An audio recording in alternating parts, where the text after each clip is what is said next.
बिस्मिल्लाहिर्रहमानिर्रहीम अस्सलाम वालेकुम। Welcome to my YouTube channel. मुझे उम्मीद है कि आप सब खैरियत से होंगे और अपने प्लांट्स की बहुत अच्छे से केयर कर रहे होंगे।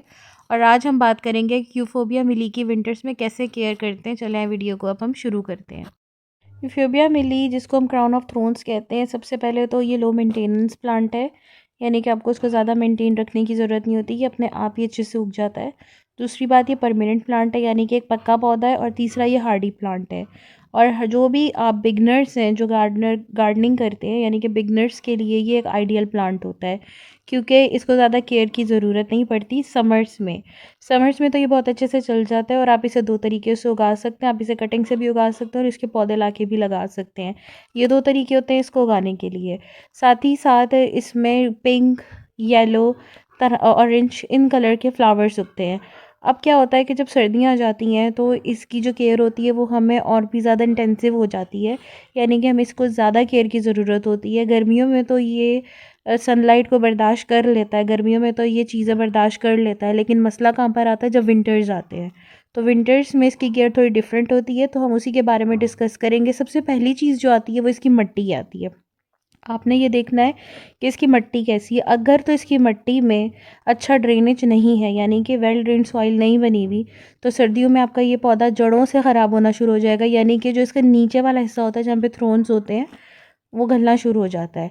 सेकेंडली, आपने इसको देखना है कि आपने इसको कहाँ लोकेट किया हुआ है। इसकी लोकेशन बहुत ज़्यादा ज़रूरी है। फुल सनलाइट आपने इसको देनी है। रात के टाइम आपने इसको ढक देना है, क्योंकि ये फ्रॉस्ट टॉलरेंट नहीं होता। आपने इस चीज़ का ख़्याल रखना है कि आपने इसे जिस गमले में लगाया हुआ है वो वेल ड्रेन्ड होना चाहिए, इसके ऊपर डायरेक्ट फ्रॉस्ट ना आए। दिन में इसे 7 से 8 घंटे की धूप लाजमी दें। ओवर वाटरिंग करेंगे और अगर मिट्टी अच्छी नहीं होगी, वो पानी को जो है वो जब्स करके रखेगी, तो उससे क्या होगा कि आपका जो पौधा है वो जड़ों से गलना शुरू हो जाएगा।